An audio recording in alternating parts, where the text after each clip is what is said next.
So, welcome, Roundtable. We are very happy to Ascension Roundtable. We are very happy to have you with us tonight, or this evening, or tomorrow morning, or whenever you are. It's now. So I'm Max, and I'm here with my co-host. I will start to introduce myself. So I'm working with sessions around wealth, around lack, wealth, and abundance. So looking for everyone's abundance and discovering the self that has everything. Um, so tonight we have here with us, where I'll start with the first, and that is Daniel. Okay, I'm no longer on mute. Yes, my name is Daniel, and I have been on the quest for 3 years to really discover myself through the law of attraction, study of consciousness, and I channel in written form, and my guides are called the Oracle. And next is Roxanne. Yo, Roxanne Swainhart, channeler extraordinaire, plays flute. So oh man, I don't like to do that. All those things just keeps me busy with my mind. Anyways, so yeah, we're just gonna sit around with us and shoot the shit about an idea and give you guys some ideas about creation. Welcome very much. I don't know who's next. Maybe Isabelle or Nikki. I think Nikki's next. In Nikki. the order that was in his view. Yeah. Hi, Nick. Go ahead, Vic. Hey, everybody. Nikki here. Thank you, Roxanne, for saying you don't like to do that, because I don't like to do it either. But let's see, just to give you an idea, I'm a light worker and I'm an energy therapist, and I am on this journey to move from fear into love. And that's what these discussions are about. So I'm happy to be here. Isabelle. Hello, my friends. So I am so happy that you are watching or will be watching this discussion around roles and dynamics. I'm very excited about this. This is a passion of mine because I really feel that if you have a greater understanding of the dynamics you play with your physical experience of people in your life in relationships, or you understand your roles that you have and rules, I think it really helps you to move in more a joyous, free manner in your physical experience, because I am all about ascension. So I get very excited and passionate around it. Let's go back to Kimberley. Kimberley, would you like to say a few things about yourself? Well, hello, everybody. Yeah, coming from Sydney, Australia. So I want to know I'm running a few minutes late. So I hope everyone's having a wonderful journey at the moment with all the interesting energies at the moment. I know for me, for instance, I didn't get much sleep last night. The energies kept me awake all night. So anyway, hope you're all doing well with all of that. And yeah, so my name is Kimberley. I'm sure you guys know, if you've watched the roundtable, you'll know a little bit about me. I'm a counselor, I'm a channel, I'm a spiritual ascension teacher. I'm also a light language alchemist. So yeah, I basically teach the ascension teachings, which is teachings based on oneness teachings, so non-duality, law of attraction, and the teachings are very much a process of remembrance. Remembrance is that to already enlightened beings. So for instance, like what we're talking today about, you know, the hero and the villain changing the roles up, that's related to duality, right? So evil and good, you know, good or bad, darkness and light. So that's a non-duality, that's polarity. So who we truly are is oneness. So basically what we'll talk about today, and you know, what I teach is that everyone is just playing a role to assist us out of a higher love, to help us to remember that we're already the enlightened beings, that we're already divine, that we're already God, right? So we're just playing a role here. We're just having some fun. It might not seem like fun all the time, might feel a bit serious. But, you know, we're here, we're God, and we're on a journey to remember that for ourselves. So yeah, it's my honor to be here today and get to play with my friends. Thanks for joining. Great. So we are going to start well, quite every time we have done it with an attunement with the crystal balls, and I think that I'll have Kimberley joining me in. If Yes. yes, And I great. made it just in time, huh? Yes. So I'll start and then you jump in when you're ready. Oh, before we start though, because of this is an attunement, it's a light language activation. I imprint the energy. So what would you like for me to imprint today? What would be our intention that you would like me to imprint today? To help us to see beyond the illusion, perhaps? Yeah. Perhaps to see more of the oneness, non-duality The within oneness, non-duality. the beings in Perfect. our life, in our reality. How about that? Yes, that's perfect. Perfect. Let's And go with that. I also add on the sprinkle of any other downloads or activations that'll assist us for our highest good. So I'll sprinkle that in there like I usually do. All right, guys. And just to let you know, for those who have not experienced this before, those of you watching this or live or watching the replay, because they're activations, they help to activate your dormant DNA and light structures in your being, and also in your blood, in your DNA. For some, everyone has different experiences. So for some, it is relaxing. For some, it might not be relaxing, might be very activating for you. If you're energetically sensitive, you might experience certain psychic energy. Some of you might feel nothing at all. That's perfectly fine. Doesn't mean it's not working. So basically the activations, it's source codes, they come through my voice in vibration. And yeah, so I'll just invite you all to close your eyes, and I channel the Divine Elohim as I do this. So I just take a couple moments to get into my trance state, and then you'll hear me toning very shortly.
Take a deep breath in.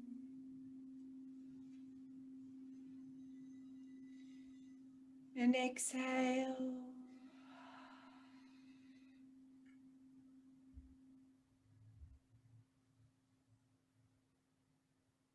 Imagine a brilliant golden light burning in your heart center. This is your source essence. This is your divine flame, your soul self, the gateway, the portal to who you truly are. As you breathe into this brilliant golden light, as you center yourself into this brilliant golden flame of source light, notice your being become lighter and lighter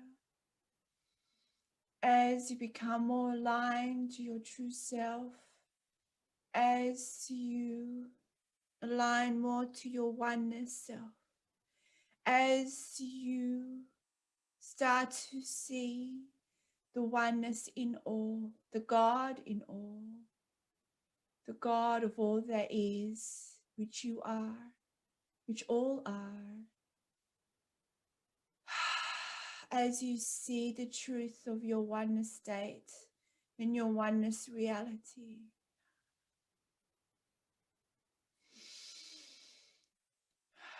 focus now the bottom of your feet.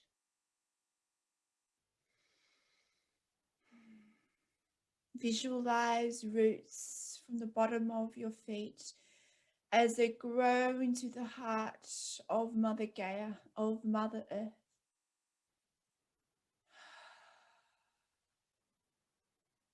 Visualize yourself moving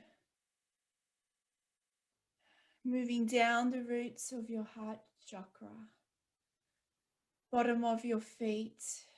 Visualize going down beneath into the roots of Mother Gaia. Then you see a brilliant rose pink light in the heart of Gaia that mirrors the heart of you. And she sends you her love as you are one.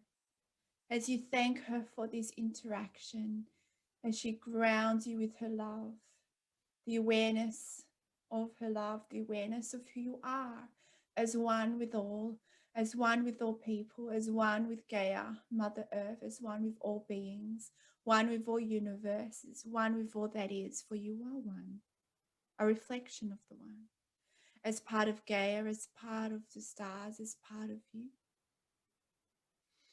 As you breathe and thank her for this interaction, she sends her her brilliant love, radiating love, rose pink golden light. As you see it now traveling back up the roots beneath you, as it travels up, reaches the bottom of your feet, as it now moves up and anchors in your heart center, creating a brilliant light show of rainbow colors. As you breathe and you allow this light to radiate throughout your entire being, as you become one with the universe, as the stars are within you. Breathe and exhale as your breath aligns you to the breath of all that is, the heartbeat and the breath of Gaia, the breath of all beings, the breath of all life force that runs through you.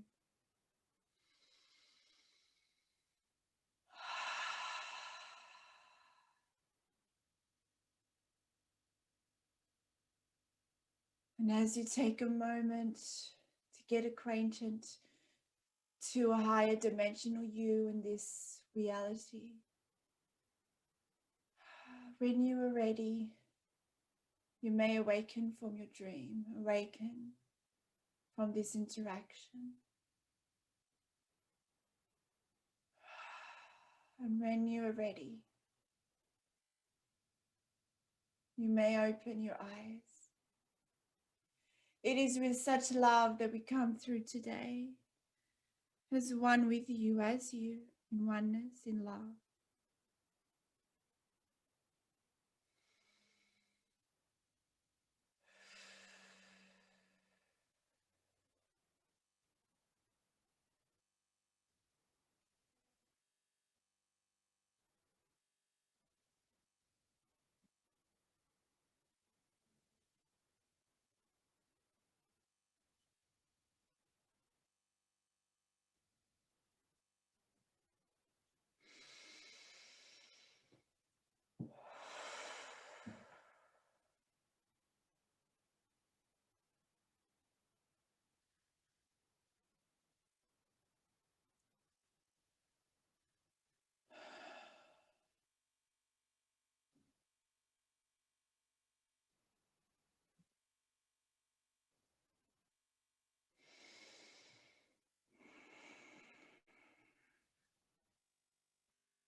Right.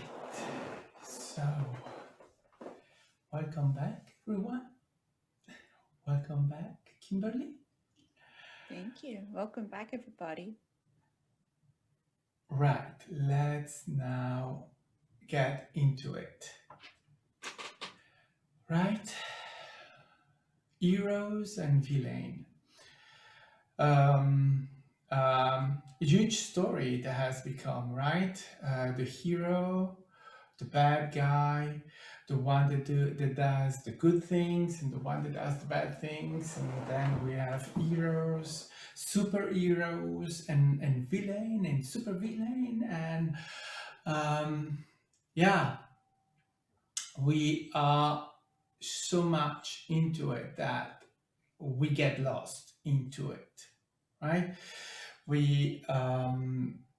I think that there is a lot of, we hope to discover, to find a hero, someone that comes to save us, because we think that we need to be saved, because we feel that we are in this reality and that we are absolutely in danger all the time about everything. We are in fear, and then our fear is not enough because we then receive the fear from the TV, from the news, from everywhere. So wow, I need a hero, right? That saves me. And the hero doesn't come because it's not that easy, and that's not exactly that way that we are saved. There is no hero that can come in and save us, because who can save anyone? It's just the self. So the basic idea behind this is to explore this idea of the figure of the hero that needs, because if you have a hero, you have to have a villain, right? If you have a good guy, you have to have the bad guy, because one cannot exist without the other. How can, it's like when you need defense is because someone is attacking. Obvious. So let's see, let's have a little story here.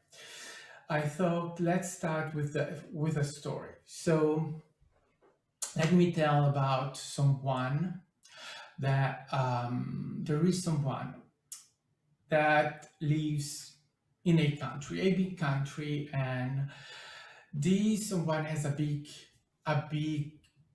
dream.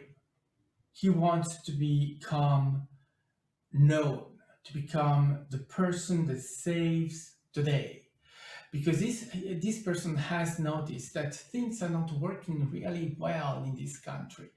He sees that there are people that are not doing things in the right way, and he thinks that he knows the right way of putting everything together. So he realizes that there are not a lot of people out there thinking that way and realizing the problem of the country and how to solve those problems. So this person says, well, let me get involved, let me get into politics or into anything that allows me to reach that stage where I can change things the way I think they have to be changed. So he puts himself in action. He says, well, the first thing that he does is that he needs money in order to put himself in that position. So he starts making money, a lot of money. He uses every way that he finds in order to make that money, right? He is not really looking into the way he's doing it. He knows that he's harming people and he's doing things that are really not moral, but at the same time, he has a goal. He knows that that goal is right, it's correct, that he has to save the country. So if there are some victims along the path, he says, well, who cares? I'm saving everyone else. We can afford some victim.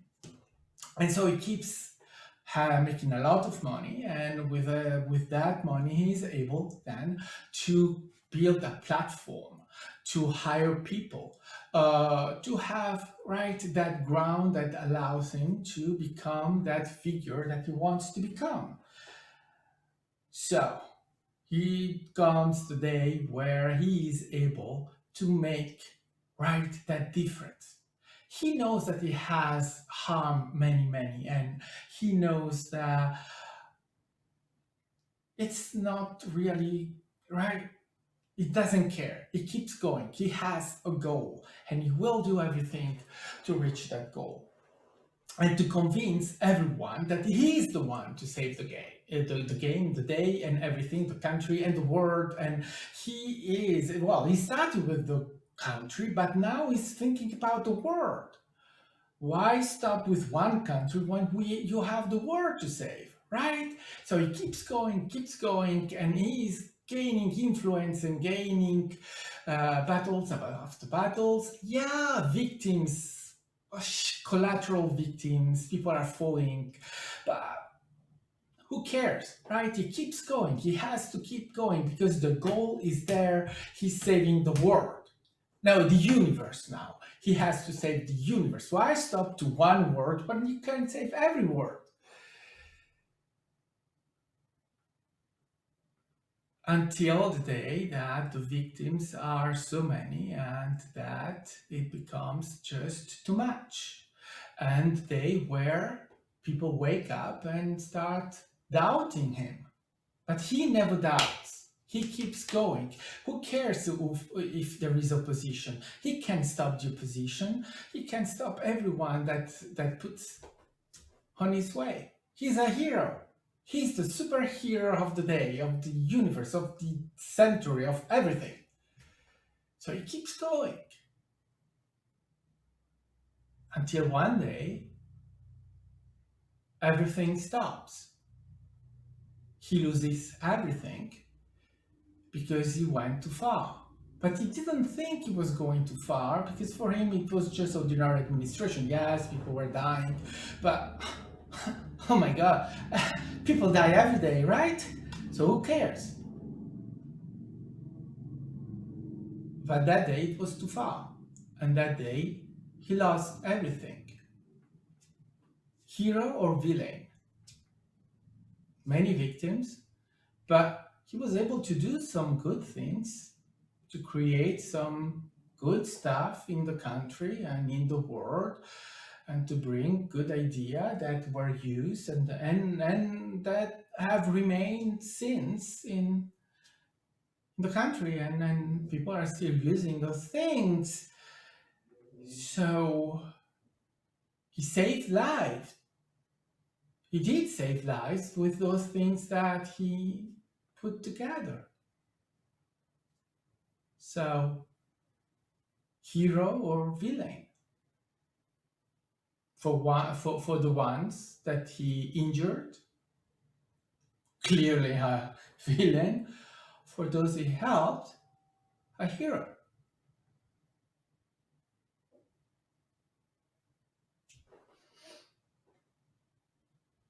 And it's difficult and quite impossible to really make those two things aside, because both are applying to this guy. End of story.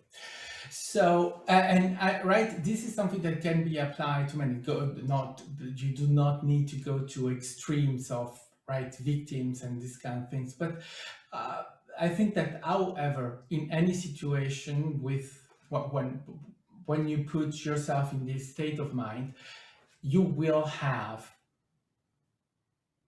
right these victims or people that you help and these kind of things. But the other thing that I wanted to explore is the way we are looking at these figures, because we have a lot of figures like that, right, in history and now. What are they? Let's take an example. In the Yugoslavian war, when Yugoslavia disintegrated and we had all these states in Europe that were created afterwards, there were a lot of war crimes that were committed. And afterwards, we had, they were judged. The generals and this kind of thing were judged. However, here you can see how the perception of these people is completely different. Why? Because from the point of view of the outside, many of these generals have committed crime wars and killed many, genocide, and these kind of things. But when you go inside the country, the view is completely different. They do not understand why these people are prosecuted and put in prison, because they consider them as heroes, war heroes, totally and completely. But then victims have been left, and many have died in that war, like in many other wars. So it's really something that is quite interesting to watch. But then when we come to look into it in duality, obviously, and we take darkness, light, darkness, good, bad, well, right. But is that what? The interpretation, because I'm interpreting from my point of view, this person is a hero. But from my point of view, that person is a villain. But then there is someone else that come in and sees things completely the opposite. How is it? How is it possible not to see the things like I see them? One is doing bad things. How can someone see that person as a good person?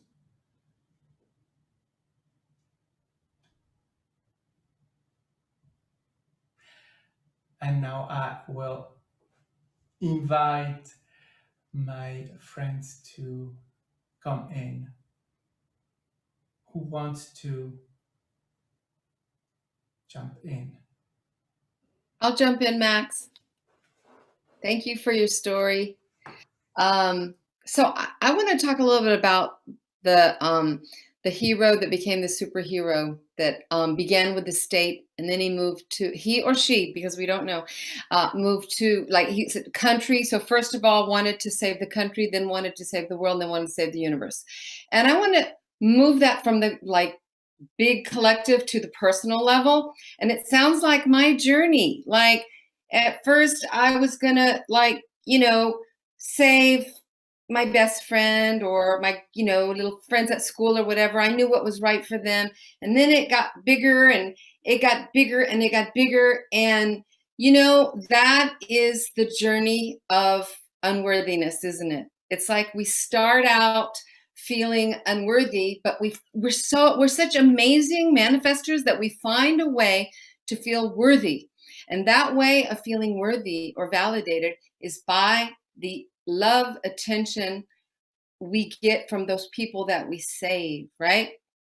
And so the hero saves the victim. So whenever you have a hero, you always have a victim. And, that's the journey that most of us have experienced on this earth. We start out realizing that, oh, I'm worthy when I don't cry too much, or I'm worthy when I do something my mom likes, my parents like, my teachers like, my bosses like. And so everything is outside of oneself. And I want to say a few things about this hero person that you were talking about. First of all, he was way too attached to the outcome, right? Like, right? So he or she was focused on some objective down the road, and until he or she got to that place, then he wasn't or she wasn't living in the present moment and appreciating what is. And we all know, being on this ascension journey, everything, you are the most powerful creator when you are in the present moment. And I've said this before, but this is something that I truly believe. There is no future version of me that is more lovable than the one that's right here, right now, on this round table. And it's an illusion, and we buy into it for a really long time, that at a later date we'll be truly worthy. It's when that person loves us, or when we have that job, or when we have a certain number in the bank. So this hero person, this superhero person, was not living in the moment and was way too attached to an outcome, and the idea of there's never enough adoration, there's never enough people to save. This is sort of me being I would say an ex alcoholic or drug addict. So for me, when I was using drugs and drinking, there was never ever enough, and everything that we seek outside of ourselves is actually within us, but nobody gave us the instruction manual. So we're constantly, we've been conditioned to go outside of ourselves to feel valuable and worthy. And that's one of the things, when you get that, when you understand that everything that's happening in your reality is a reflection of your own vibration. And if you're having an experience where you feel like you're not being respected, you feel like there's a villain out there not treating you right, then that's a reflection of your own feelings of not being valuable. That's that mirror reflection, okay? The law of reflection. So that's really what I just want to say, that journey you described about the villain. Oh, one other thing. You said, how is it that some people might see that hero as a hero, while others who experienced the negative, or they've got trampled on this person's way to save the world, saw that person as a villain? How is that? Now let's take it to the personal. How many times have you experienced something with somebody else where it's so clear to you that they shouldn't have done what they did, and if only they could right that wrong, then you guys would be okay? But they don't see it like that. And that's it. It's like human relations are like that. And so when we can move into oneness, I loved Kimberly's beautiful, beautiful light language meditation. And I felt that love within my heart center. And I thank you so much for that, Kimberly. And you know what? When you said, settle into this new vibration, that was exactly it. It took me, I hope it took many others, into a state of love. And when I'm in that state of love, then there are no villains or victims, because we're all the same. And we're all here having this human experience. So that's where what's helpful for me is to practice neutrality or objectivity, where I step out of the story and I understand that we are all playing roles, all of us. And, like I think I talked about it at our last roundtable, when I'm, with my family, my husband has been the villain, the victim, and the hero. I have two, and so is my son. And we alternate. This is what we do. These people are our teachers. So I think it just helps to loosen things up and realize that nothing really serious is going on here. And I see that a lot in like social media and also in the spiritual world. People kind of get caught up in, I don't know, the Israeli-Palestine thing. I've been seeing quite a bit of that. And, all of that stuff is real. And yet we have some higher knowledge. We know that, everybody's playing stuff out, even as countries playing out wars and things like that. And it doesn't mean we can't have compassion for the people that suffer. It doesn't mean that. But it's really important to step out of that wrong and right, that duality. Anyway, thank you so much.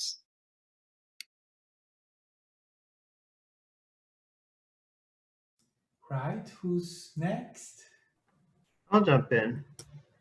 So one thing about the hero that I've at least noticed is that whenever you see a story of somebody who like rushed into a building on fire to pull people out or whatever, right, to rescue her, that and the local media news station interviews them and they say, "Oh God, you're such a hero," and that person, "Oh no, I'm not a hero. I'm not a hero." People are very afraid to claim the title of the hero, and I think in part it's because we've been conditioned as human beings that in order to be heroic, you have to have supernatural powers. This was true in antiquity.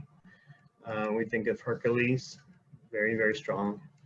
And then in the modern day, we have the Marvel comic book heroes, Spider-Man and Superman. So it's lost, past, and present is that honoring of just the core of the hero.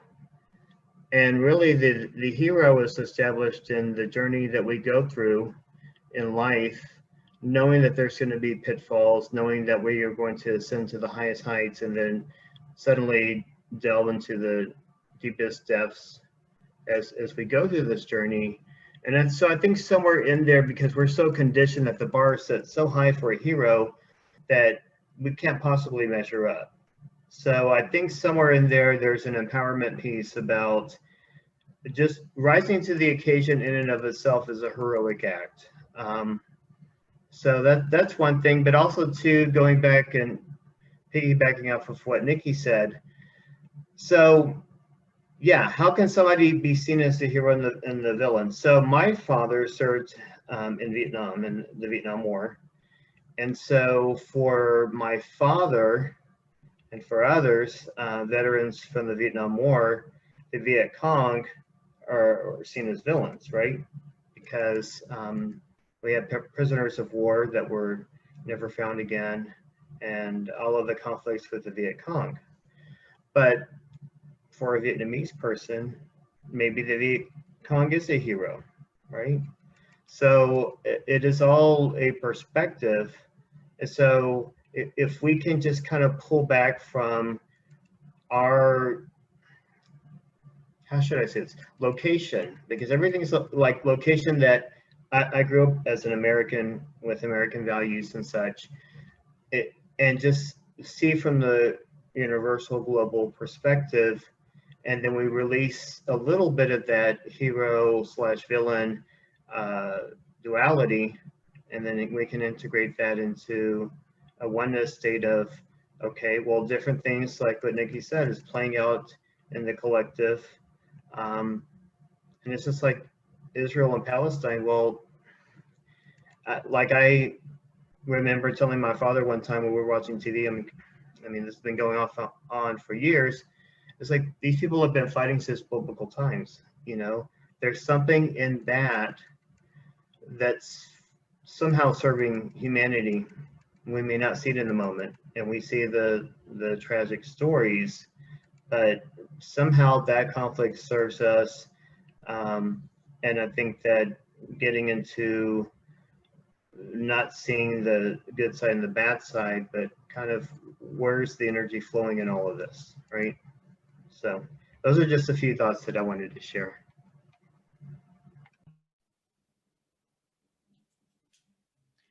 I'll jump in. Yes, so the hero and the villain.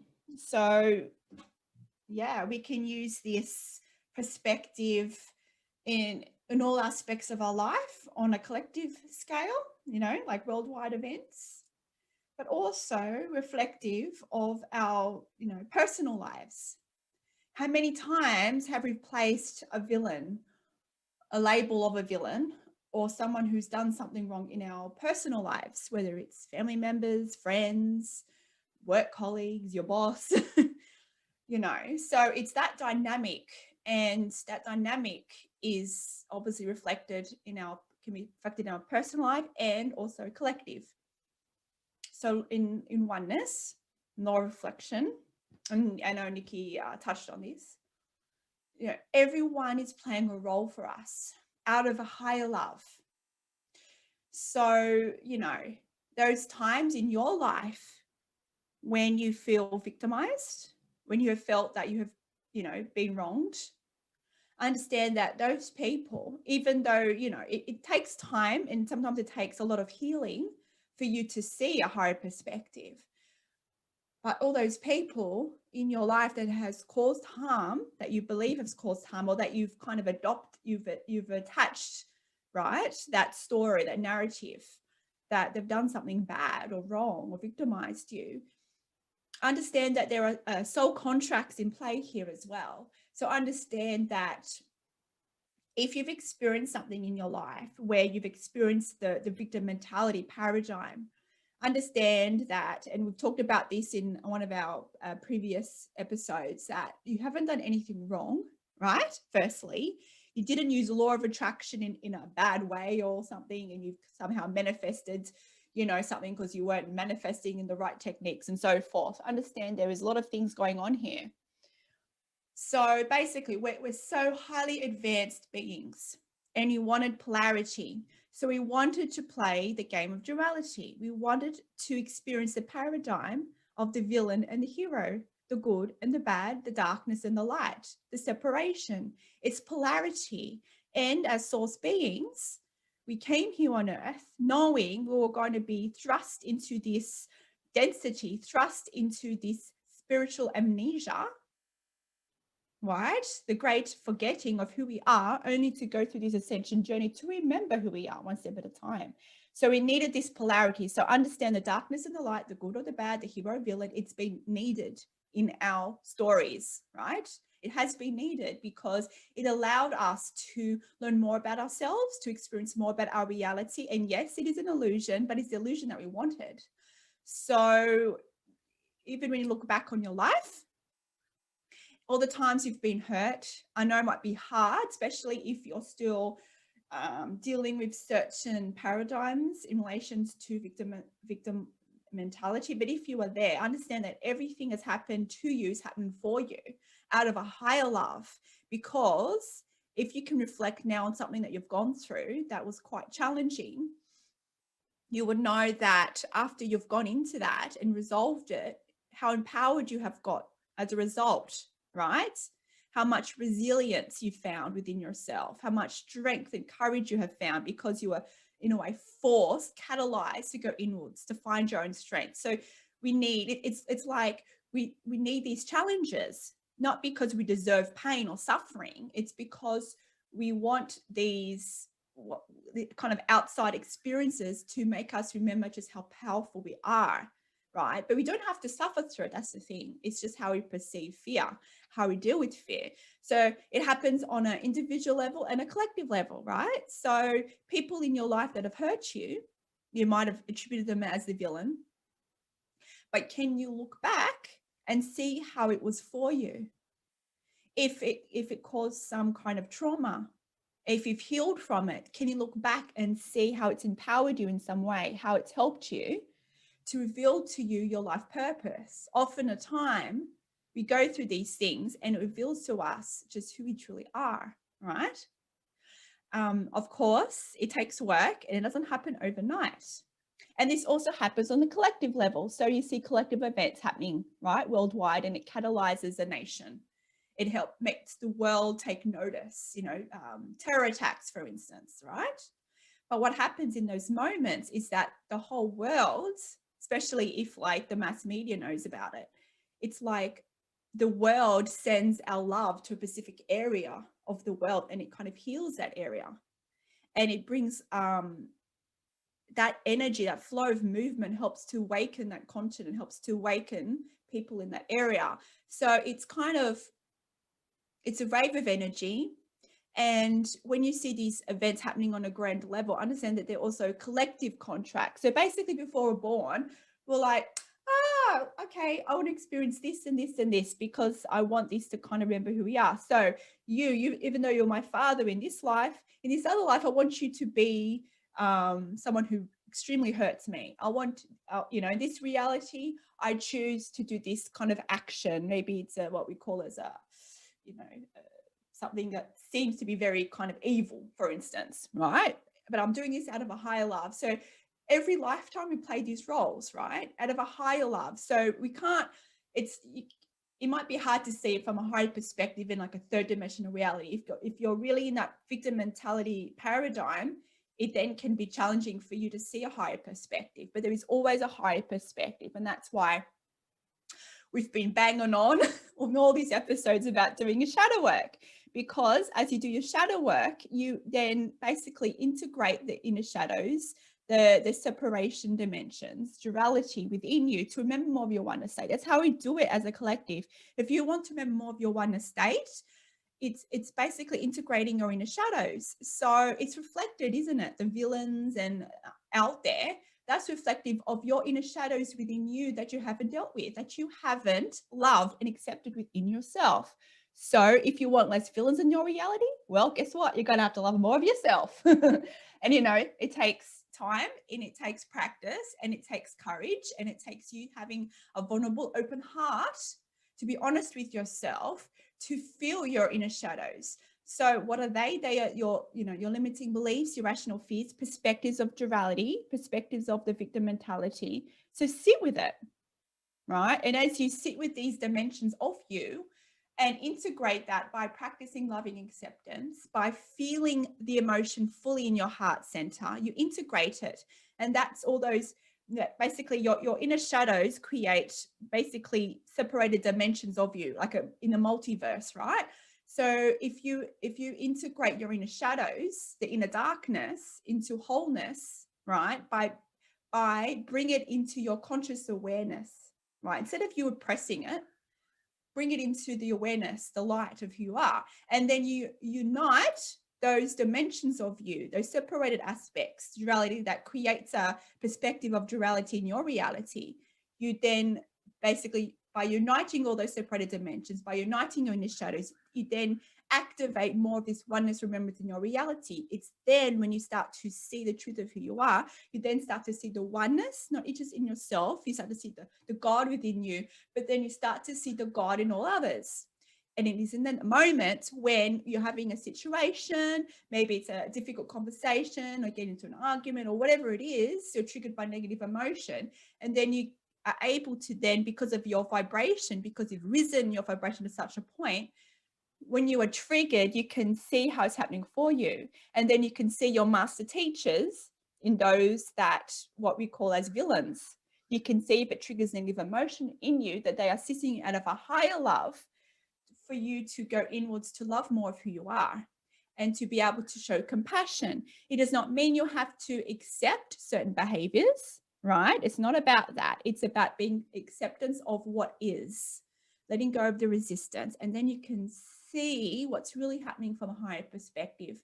And that's, that's the journey, really. Ultimately, that's the hero's journey. It's to know that we're all heroes, to know that all villains are just playing a role for us, to remember that we are God, that we are source. So depending on your attachments to, you know, your duality experience. Like if you're attached to a third dimensional perspective, so you're very rigid in what's wrong, what's right, the darkness and light. If you can kind of soften those boundaries, if you can see that that everyone's playing a higher role here, by you being able to see yourself in another, by you being able to share compassion with another, by you being able to see all others as a catalyst for you to go inwards, you start to see more of your oneness nature.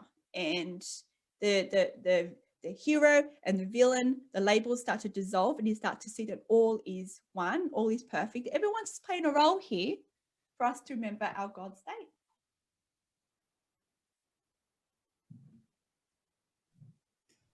Right. Thank you. Thank you, Kimberly.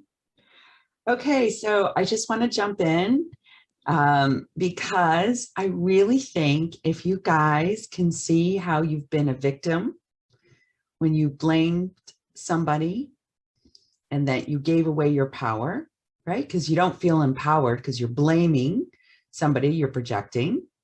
And so when you project, is that person the hero or the victim? I mean, the villain, right? And I love to play the hero. I was a problem solver. I am a reformed problem solver. I'm on a 12-step program for being a reformed problem solver. And it was because when somebody was in fear, it triggered me so much that I would do anything to have that person not be in fear. To, you know, even if I was just like, it's okay, you're going to be fine.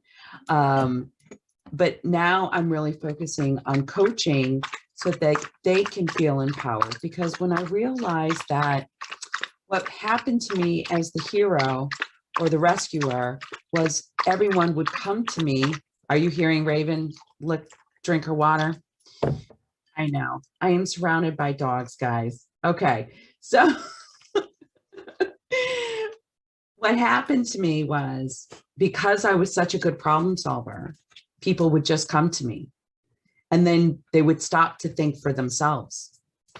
And I got caught in a dynamic because I felt poorly if I didn't help someone because they came to me for assistance and I had the information. And then what I uncovered was they never learned. They never became empowered because I was actually not intentionally, but I was kind of putting them in the role of a victim by accident. I thought I was just being helpful to help them. And then I had to go within. I knew I was being triggered by fear, but you know, you also have to look like, was it a worthiness issue? Did I feel good helping? Yeah, I did.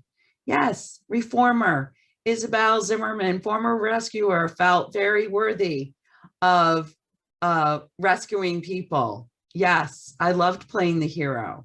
And so it was hard for me to uncouple it and disengage being a hero. And that's what I wanted to share with you. It's just to like show you a different side of it so that you can be aware of your role that you kind of go to. You know, maybe you're the poor me person. Well, if they only listened, no one understands me. They don't understand, right? Or he's always doing that and whatever. You know the stories, right? Pay attention, my Scooby-Doo detectives out there. Pay attention to your repeating phrases that you say in your personal life, because the triangle of the victim, the hero, and the villain is in duality. It is in judgment, and you are giving away your power, and you are not empowered, and therefore you can't move into oneness because you're creating a story and you're in a loop. And so I just want to help you guys pause and see your loop. What loop are you in? So anyways, that's what I wanted to do for my Scooby-Doo detectives out there. Roxanne, you want to jump in?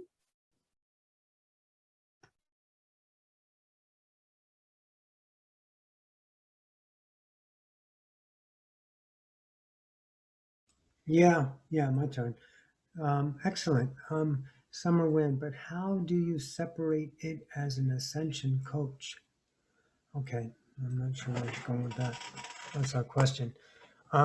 Let's go back to something else here. What Max touched on, and I wrote some stuff down. So I want to my reality. So you're going to objectify it, and you're going to interpret it your way because you have no fucking idea what my truth is. You're only perceiving your truth. Each single world, each singularity is a nation or a universe unto itself. And what we share in commonality is still interpreted by the singularity. So I could be the only fucking human. All I see is my interpretation of creation. My truth is, I'm in a world that's mine. One thing that I learned about my world is everything is true. So I had a perception reflect to me. And that perception, through the idea of Bashar, said all truths are truths because creation is and non-creation is not. And since we're on the creation side of things, everything is true. And how you perceive that truth is your truth. Even if it's a false, it's still a truth. So then you look at the perception in a notable thing. So now let's look at the acquired idea of humanity being born less than. Less than is the separation, not knowing your internal self, your internal worth, blah, blah, blah. So perception is everything. It's your truth. And when you come across those ideas that are out there that tell you a different truth, you can object to it, you can classify it, you can identify it. That's a hero. But a hero is a perception. So you're identifying that idea that's externalized as something, which is part of the human journey. There is always the individual about the unconditional, but that's so very elusive because there's nothing wrong with rape and murder. I don't give a crap what you think about that. I mean, I don't care about heroes. They're not worthy. You know what? Those people over there that are getting blown up in Israel, they're not suffering. I see them as suffering. I see the pain. That's my journey. And if I want to put myself externalized, I can. And if someone tells me about my truth, they're not in servicing me. I attracted them. If I assign the service to them, then I'm giving that a construct of interpretation that gives away my power because I'm less than and I'm needed that. I don't need shit. I'm an eternal creator. There is no end to me. I am invincible. I am. So these journeys tell us about ourselves individually, not as collectively. We're already one. We can't get more one because there's only one of us from an infinite number of points of view, but it's the same consciousness, but the singular point of awareness gives us our uniqueness. And that's the master journey. As Kimberley said, wow, we came down here for duality. Let me tell you something. Positivity is a limiting fucking world. Positive? Are you kidding me? That's how much we can do. Joy is the top of us. Our interpretation of love is a standard idea. Is where we're going. I call bullshit. Unconditional lies in the idea of what we're in right now. How we're perceiving it is the journey in and of itself unnamed. It's a truth for each singularity. I don't know if there's a Nocturian. I haven't been there. But I've experienced as a truth in my now is an interpretation of the human journey. And that's where it starts and that's where it ends. But for me to standardize creation puts my objectivity as a standard, which keeps me in the limbo of reality of self-awareness because I'm structuring. All I know is I'm interpreting reality. And the interpretation doesn't need an emotional attachment. It doesn't have to have a positive or negative. I did my shadow work, as we call it. What I did is found the belief systems that were my truth. And I loved my truth because it gave me a point of view. It gave me an experience. I loved my hate. I loved my sorrow. I loved my suffering. I loved my heroship. I love everything about it, but not the love that gives me comfort, because comfort is a state of being that is unique to the human. And the human gets to feel comfortable when it surrounds itself with those identities of comfort, as Kimmy said, the multiple dimensional selves, that structure and polarity to have you feel a particular interpretation, which are truths. But the awareness that Nikki had, you got this little Scooby-Doo tying in with Izzy there. We have this awareness, and that awareness is so unconditional. It doesn't have a label. It doesn't have a purpose. It doesn't have a meaning. It doesn't have an outcome. It has nothing.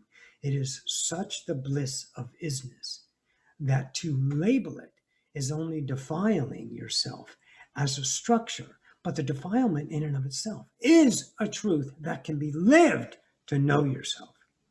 So embrace those discoveries. Play them out. Be the courage of transfiguration.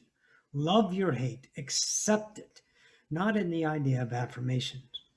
In the such surrender of victimization. Such surrender of purpose. Such surrender of need.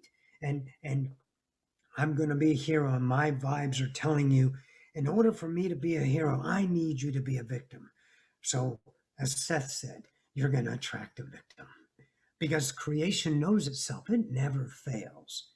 So if those people not up here in the little mind, don't go to their childhood, they didn't ask for this. We're talking vibration of consciousness that's unconditional, that doesn't care what comes. All it says is, give me more. Give me more. Because when there was one, there's nothing. Because there's nothing to look at. So one said, no. We need all. And here we are. So now we get to look at it. Look at what we're looking at. Look at what we are. Truth. And how we perceive it. Well, that's going to take some courage, isn't it? Because there might be a truth that doesn't belong to you anymore. Doesn't mean it's wrong. Oh, how can you have wrong? True is wrong. and right is wrong, which is the truth in either way. It's all true. But whether that value gives you an identity, which is a certain feeling that's comfortable, ironically pleasant, although painful and suffering in the moment, but it's still home to the human fractal. And the mastery is to know there's another self, and that self doesn't externalize it. It is an eternal being that just knows itself. It is such an isness that when you find it, and you can't journey to it with intention, you have to intend to let go of the shit that keeps you that self that's comfortable, and find this unknown self that just doesn't have an explanation or a reason for yourself. It is phenomenal. So I love that we give ourselves the heroes and the villains. And they will write books about us. I'm sure we're in the galactic libraries of the Homo Galacticus being in fourth density. I'm sure we've told our story. Make it yours. When you do that, you own yourself, and then you realize there's no returning to the isness. It's already here. You just have to take off the masks of truth of time, which are valid because it's your mastery. So whatever you're going to be today, oh, fucking own it. And when it's not yours, own the new self. Booyah. Thank you. Right. I understood quite early that in the idea of darkness, I quite say, okay, darkness is, it's what I perceive. So I let go of that concept quite early. I said, it's not something that I see the darkness as something bad, something that is out there to have us, to possess us, to make us do bad things, or to victimize us, and all those things. And so by understanding that, then when we come to the idea of hero and villains, those concepts lose any meaning, any real consistency in my reality, because I say, well, there is no real darkness except the darkness that I perceive. Then, well, I don't need heroes, I don't need villain, because there too I am interpreting one or the other. And when I know that when I am doing that, perceiving good, bad, darkness, light, or when I'm perceiving heroes or villain, I'm using the human experience, which is absolutely great. But in that, then I have experiences like in Israel. When I was in Israel, I had a very wise American woman that was staying in Nazareth. And one day she told me, look, when you are confronted with the situation in Israel, what is happening is that when you are listening to an Arab, you will feel for the Arabs, you will be absolutely feeling and supporting the Arabs. Then you go and you speak with a Jew, an Israeli Jew. And when you do that, you will feel for them, you will support them, you will be at their side. Because if you look into it, everyone has their arguments. So what do?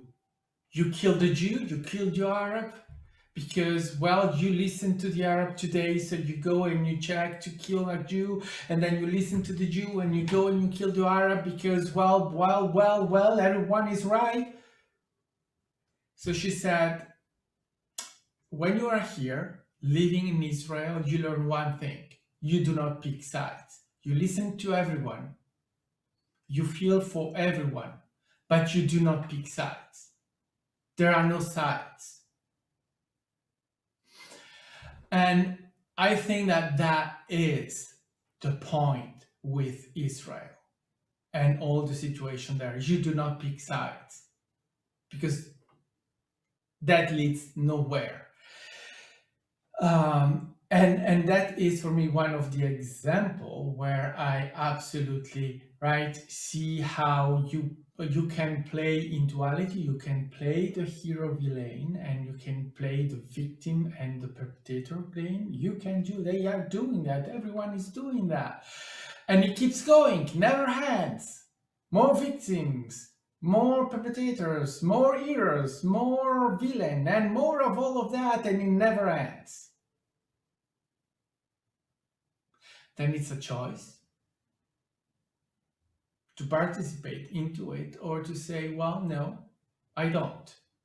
I can't. I understand there is a situation, but I do not pick sides.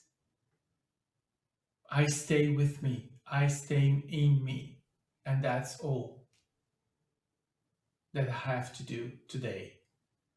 And that's more helpful than anything else. Right. So, let's see. Do we go for questions, or anyone wants to add anything before we go for questions? I'll add one thing. So I just love what you said. You said you don't pick sides because there are no sides. Well, how about if we take our side? like, what if I'm my own cheerleader? What if I celebrate my awesomeness? That's something, I've always been focused on everybody else. But when you get the focus off the outside and you start going inside, and you start celebrating who you are and your uniqueness, and you're no longer comparing it to others, then that's real sovereignty. And that's the journey. Thanks. Thank you, Nikki. And let's see, we go for questions, if there are any. So I see that there is here a question. Where is it now? But how do you separate it as an ascension coach? I think it's referred with the villain and the hero. Yeah, I think, hi, Summer, thanks for asking that question. So one of the things that I'm practicing on is not giving the answer for the person as the ascension coach or the teacher.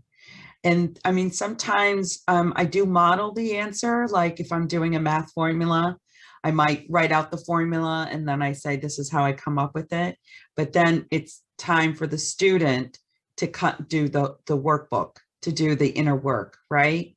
Because again, it doesn't matter what Isabelle Zimmerman believes. It matters what you believe. It matters what that person believes, that entity believes. And so being a coach and helping them empower themselves instead of fixing it and not seeing them as a victim is, you know, the trick. And so Isis will always say to me, so I'm a healer, and Isis would always say, you know, when you heal, even though the person is moaning or crying or in physical pain, you always see them as perfectly healed.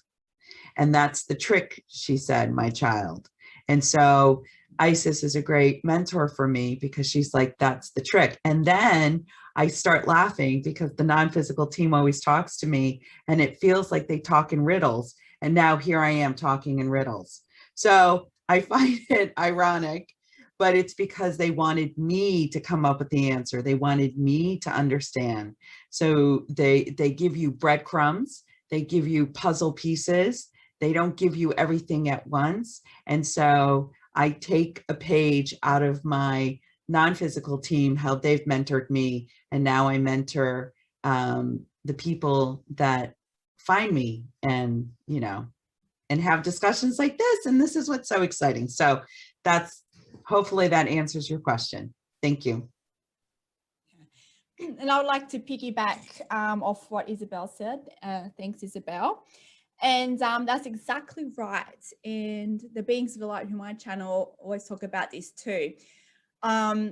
You know, if you have a calling to assist others, to be the helper, to be the hero, I guess, right? Because a lot of us here, you know, you might like to label yourself, if you like labels, as, you know, as a light worker or a way shower. Basically, if you have a calling, like you feel within your heart that you want to assist others in this ascension journey, whether it's through teaching, whether it's through healing modalities, or whether it's you just being the light, being an example, right? Being a ray shower. Exactly right. The trick is to see them as already perfect, already healed, right?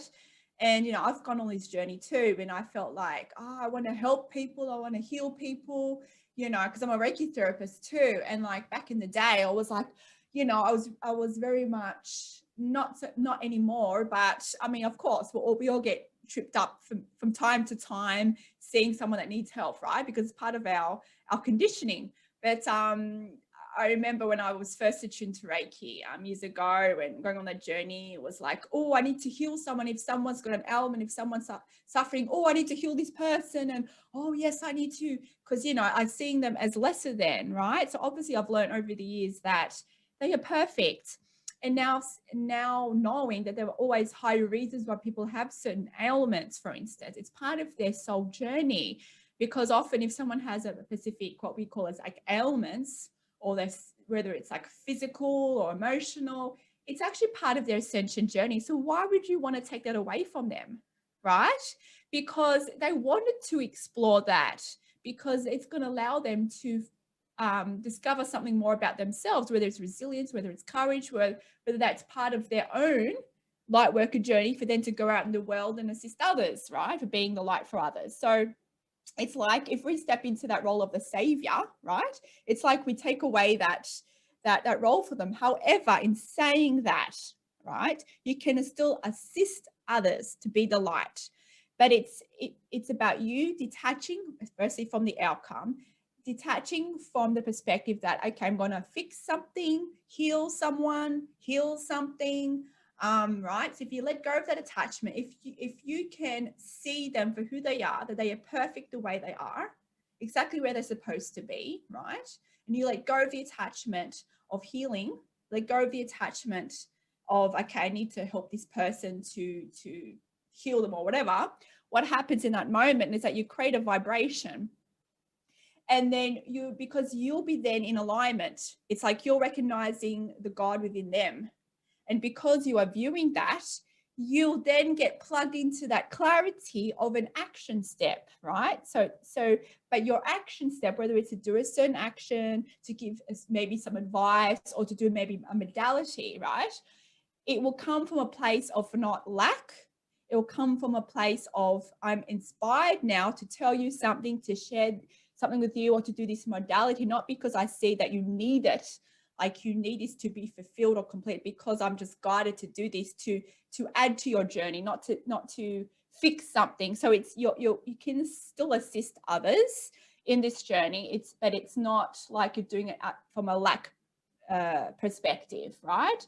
So it kind of changes the whole paradigm, because you then in that moment see that, okay, I feel a calling to maybe assist you, or to shine light on something, but not because I see you as you actually need it, but because I know it'll just highlight something that is needed for you. You know, it's like your higher self and my higher self. It's like, oh, I'm just going to be this guide in this moment. But, you know, all the wisdom that we say here today, that all the wisdom, you know, whoever you like to label it, you know, the gurus or the teachers in this world, the highly enlightened ones, or all this information, even all, you know, all the beings of the light, non-physical, all the information that they hold, right, is within you, is with all of us. So we like to think that because of our worthiness, because of our conditions of duality, that, oh, they know more than us, you know, oh, we have to, you know. And yes, you might feel a calling to reach out to someone. I mean, you're here today for a reason, but we're not here to, like, for instance, we're only here to ignite the remembrance within you for yourself. So we're not saying something you don't already know, right? For us to be ascension teachers, we're not saying you have to do this, you have to do that, right? And what Isabelle said about people, you know, yes, it's a thing. People, if their level of worthiness, they might think, oh, well, I can only get my answers from this person. And I see this in spiritual communities. There might be certain, I don't know, channelers or whatever, leaders in the field, that we call leaders, just to label them as leaders. And they're like, okay, if it's coming from this person, this is right. This is my only direction. I have to follow this path, right? This is the only path because this person said this is the awakened person. So I cannot think of what's right for me. I have to always follow this person because this person's highly enlightened, right?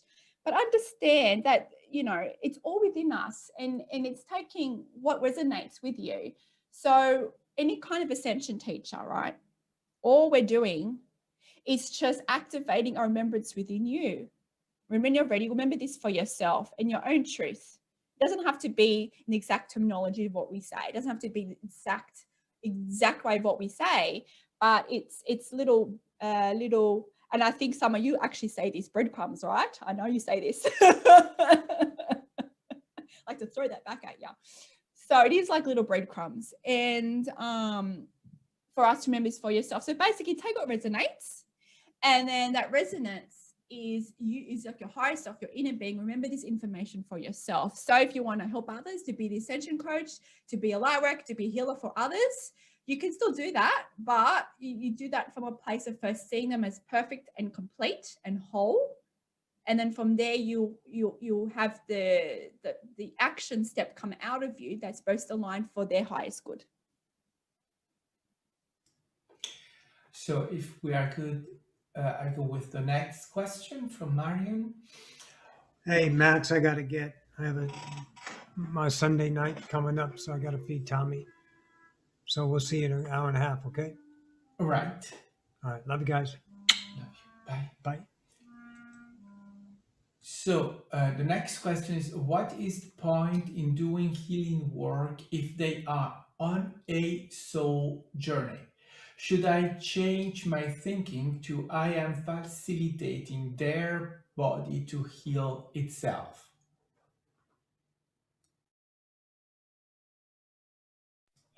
Yeah, we're all nodding. So yes, that's it. That's exactly it. You are facilitating their own healing. When you are healing, you are just a facilitator. It is their inner being. You are bringing source energy through you, but in actuality, they are healing their own bodies. And so, yeah, isn't that great? Now you don't have to be attached to the outcome, right? Now you can play. Now you can co-create with your clients that you come in contact with. And, you know, nothing is random. And so I can't choose my students. And when the non-physical team told me that, I was just like, I am so relieved, actually, because it took a lot of pressure off of me. Because in this human world, I'm thinking, oh my gosh, I have to advertise, I have to find my students, what will my student look like? Because that's the marketing mantra that I learned, you know your audience, communicate to your audience level. And then when I'm, you know, being coached by my non-physical team, they're like, yeah, no, that doesn't mean anything. You know, it's all vibration. It's all divine. Whoever's meant to help you, be with you is for you. It's both. It's an energetic exchange. It's always multi-layered. And so now I am like totally taking the pressure off of finding my students and that kind of thing. That doesn't mean I don't put myself out there. That doesn't mean I don't put my little flyer out there so that their non-physical being can say, oh, look, you know, Isabelle and Nikki have a class. Oh, look, maybe you should take that class. Or, oh, look, maybe you should take a class with Kimberley or Max. Like, do you know what I mean? Like, it doesn't matter. It doesn't matter. But so you don't stay hidden, but just know that there are more things in play. And so don't worry, you are just facilitating the healing and just enjoy it. Does Nikki, you wanted to jump in?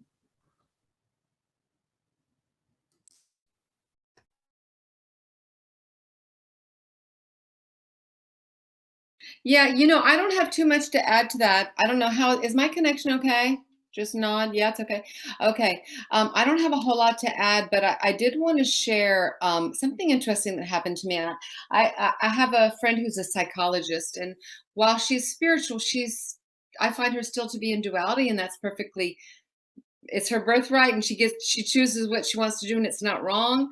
But she wanted to do like a retreat with me, and we were supposed to have an exchange so that she could see how I worked and I could see how she worked, and she kept putting it off and putting it off. And I finally said, hey girl, what's going on? How come you keep canceling? And she said, well, I really need to make sure that session I give you really works. And I was like, oh, okay, I get it. And then I remembered, like, oh yeah, that's how it is. You know, it's like, that's not how it is with me at all. I remember when I first started working with clients, that was how it was. I was very attached, and I had a little toolbox with all the modalities, and I was in my ego mind. And it's so different when you see your client in front of you as sovereign and whole, and that you have been drawn together to do some work together, and that, yeah, I just open up to the guides, and I'm always inspired to the next thing. And it's such a rewarding and joyful experience when you come from that perspective, that the other person is whole in front of you, and you're not attached to the outcome. And that just changes it all up, because every experience is richer than the next. And what I find in this kind of arena is that people, their growth and expansion accelerates. So, you know, they're not clients for like 20 years, because they don't need to be, because they found you and they're there to do some work. So I think it's really about letting go of the results, trusting in yourself, believing in that everything that comes to you when you're in that state where you're connected to all that is, and you're not in the ego mind. So really, to be able to help someone else, you have to, I think it's important to do the work first, because, you know, it just flows so much better when you are doing it for the joy of doing it, and the joy of seeing someone step into their own sovereignty. That's a really, if you're going to have an objective, that would be a really cool objective. Thank you. Yeah, and just I wanted to add just this, and remember that when you are healing someone or participating in the healing or facilitating the healing, this person may consult you because they have found something specific that they want to heal, but you do not know actually what you're going to heal. Because that thing that they consulted you about, you may not be able to heal, but you're going to heal something else that needed attendance, and that could be healed in that moment. Something else, that thing that they asked you about, it was not ready to go yet, so it stayed, right? So that is right. Coming back to let go of the outcome. That is let go of the outcome. What needs to be healed will be. and so I think that is it. That I don't know. I think that we can now come to a close and say good night to everyone, and thank you for joining us. First of all, thank you to Kimberley, Nikki, Isabelle, Daniel, and Roxanne for being here tonight with us, and thank you to everyone that joined in and come in and say goodbye, everyone. Thank you, everybody, and thank you, Max, for hosting. Thank you all for watching this. Isabelle, go ahead. Bye, everyone. Okay, my turn. Thank you, everybody, for tuning in. Thank you, Max, for hosting and playing your crystal bowls. Thank you, Kimberley, for the light language and all your wisdom as usual. And much love to all of you. And Nikki, it's you next time, right? What? Put her on the Or spot. you have your channel now, right? Sure. Yeah. Yeah, so you come in the cycle, right? It's your turn. Okay, great. Look forward to it. I'll have to think of an interesting topic. All right. So we end here. Thank you, everyone. Humans and not humans that join us. We know that we have everyone watching in, and up to the next moment. Bye-bye. Bye.